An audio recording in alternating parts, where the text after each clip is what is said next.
यहीरमती प्रतिदिन 12 साल के लड़की हाँ शिव का पूजा मनाया बोले बाबा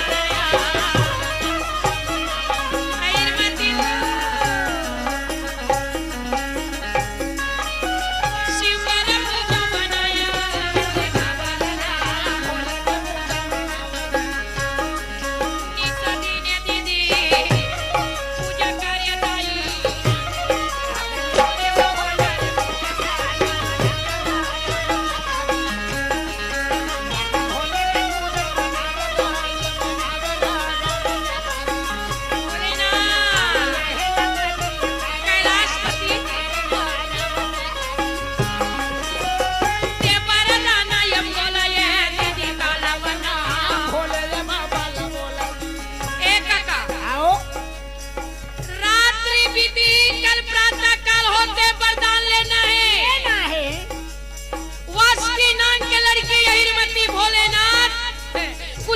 महादेव के पूजा करे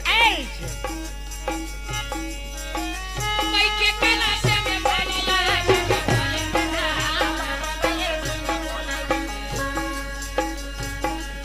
देवी काला बना पाई काला बना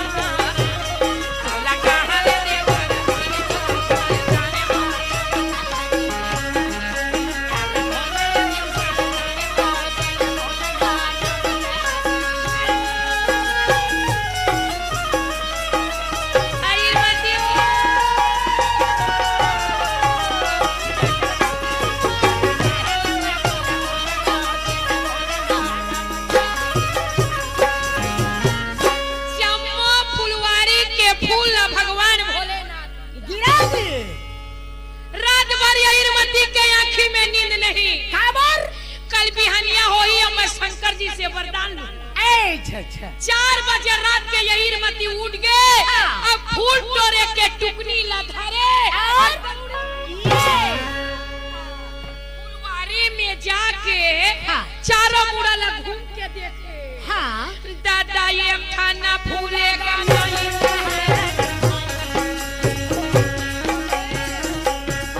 यहीरमती सोचे होता के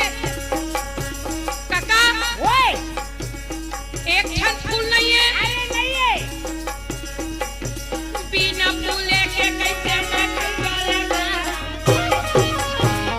बिचारी सोचे रोज के फूल चढ़ा के पूजा करे आखिरी मोर वरदान के दिन है अब मैं बिना फूल के कैसे पूजा करे अरे नहीं आगू पीछू यहीरमती नी सोची जब वो पर्पल ले भूयम परे रहा देवी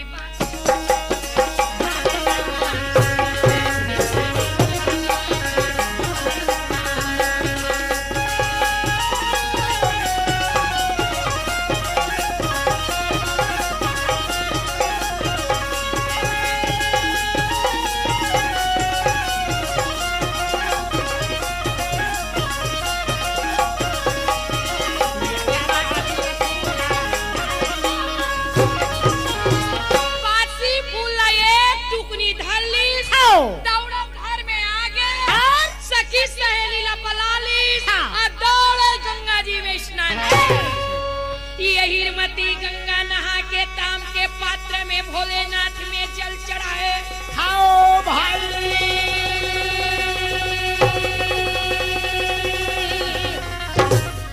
वही बासी फूल चढ़ा के शंकर जी के चरण में दंडवत गिर गए भगवान भोलेनाथ यहीरमती के पूजा में प्रसन्न हो गए बैल वाले बाबा बोले यहीरमती मैं तुम्हारे पूजा में प्रसन्न हूँ बिल्कुल मंगलो वरदान क्या चाहती हो मंगलो तो भोलेनाथ के बातला सुन के यहीरमती कथे महाराज ये कहीं पहली बार है ले तू भला जने पहली बार बरोबर बता था बा भोलेनाथ आप मन जानतो हाँ भाई कुंवारी मन का वरदान लथे वाला आप मन खुद जानो शंकर जी मुस्कुरा के कथे ये बात है तो ये मुस्कुरा रहा ले यहीरमती कथे हुरा धुरा मध्य नहीं नहीं काबर आप मन ल कथे ये घर धानी है नहीं आई आप मन मोल हुरा धुरा वरदान देथो हाँ पहली मोर बात ला सुन ले वरदान दे बरदू पर मोर मुताबिक होना अच्छा आप अपन मुताबिक मत दू भले तू 4 सब मारौले और रही जब वो अभिनसन में हम राजी महान कैसे गा आहो तो शंकर जी कथे यहीरमती तोर मुताबिक कोल मांगत हाँ तेल ले बता तो यहीरमती कहे भोलेनाथ है? मोर मुताबिक वरदान देना है तब कोल देबे कौन? हस्तिनापुर के रहने वाले हाँ। कुंती के मंझला लड़का महाबली भीम भीम के नाम सुनिस नहीं हाँ। तो शंकर जी कथे यहीरमती हाँ। ये तो बात ठीक है पर अरे वहीला तो दे हाँ वरदान में दे डरे हो लेकिन आज ते पूजा में ते गड़बड़ी कर दे जबरदस्त गलती करे बिल्कुल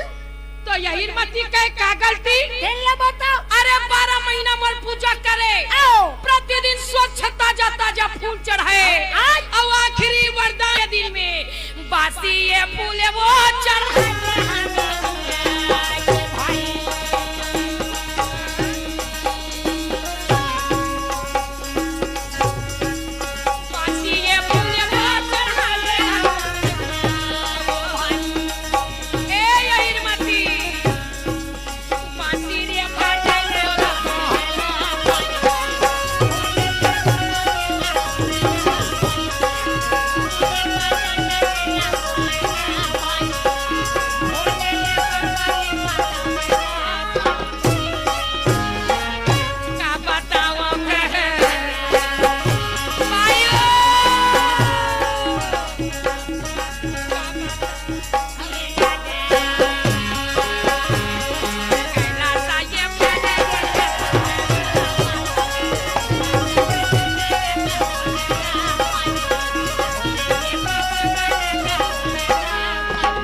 यहीरमती सिर तो उनका छतेला बारी है हाँ तो कहा है महाराज मोर तेल ले बता तो कहे यहीरमती जाके गंगा के घाट में देख तोर बासी पति सखी सहेली ले यहीरमती काका कारो मनहा भीमला जहर के रोटी ला खवा और जहर के रोटी खवा के ओकर हाथ गोला और उठा कन्ना बेचारा बोहावत आवत रहा तो यहीरमती कथे ये गंगा घाट में देखबे के है हाँ भाई तो वो देखत रहा तो बड़े जनी मोटरा आवत है यहीरमती कथे हुई हरे नहीं हुई हरे काका वो हुई था हरे हुई हरे हाँ अरे नांगी लड़की है फिर एक कछोरा मुड़गुरा गंगा में कूद के अरे 10 सलमान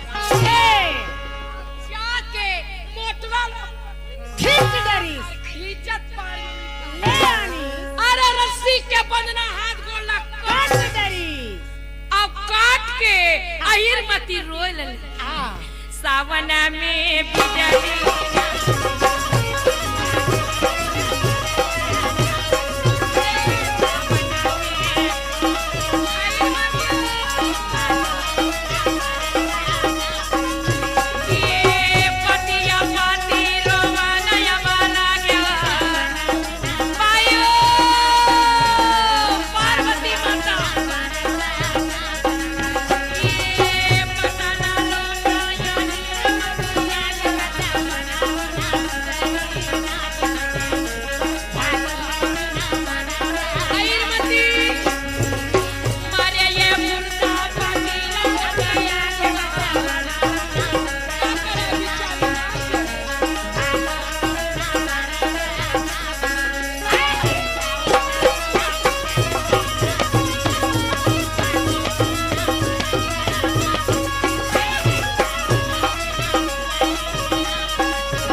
छीटा दे या प्रेम के हाथ फेर के महाबली भीम ला जीवित कर और महाबली भीम ला जीवित करे के बाद यहीरमती कथे महाराज अब चलो हमार पिताजी भाई तो भीम कथे का बात तू ही मतलब मैं वरदान में पाए हो अब 12 महीना ला पूजा करे तो तू ही लदा है चलो यहीरमती महाबली भीम ला पकड़े और अपन पिता वासुकी नाग के पास पहुंच चले गए मोरी राम राम राम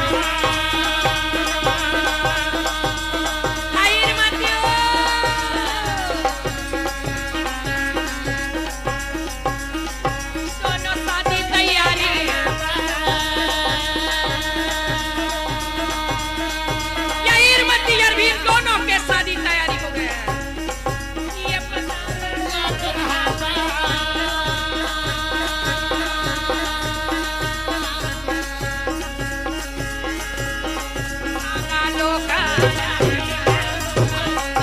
प्रेम के साथ बोले ना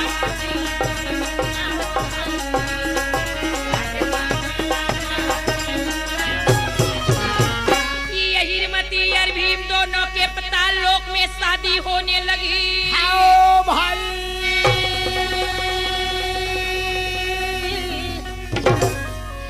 या चरित्र देख के सब देवता मन फूल के वर्षा करने लगे।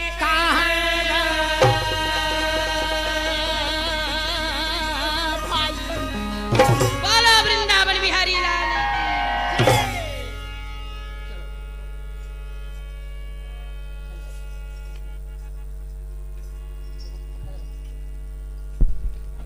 हेलो जी, बहुत बहुत धन्यवाद। श्रीमती मीनाबाई साहू रंगचिरे की एक ख्याति प्राप्त कलाकार पंडवानी गायन के क्षेत्र में। आइए हम छत्तीसगढ़ के इस लोक गायिका का सम्मान करें इस मंच से।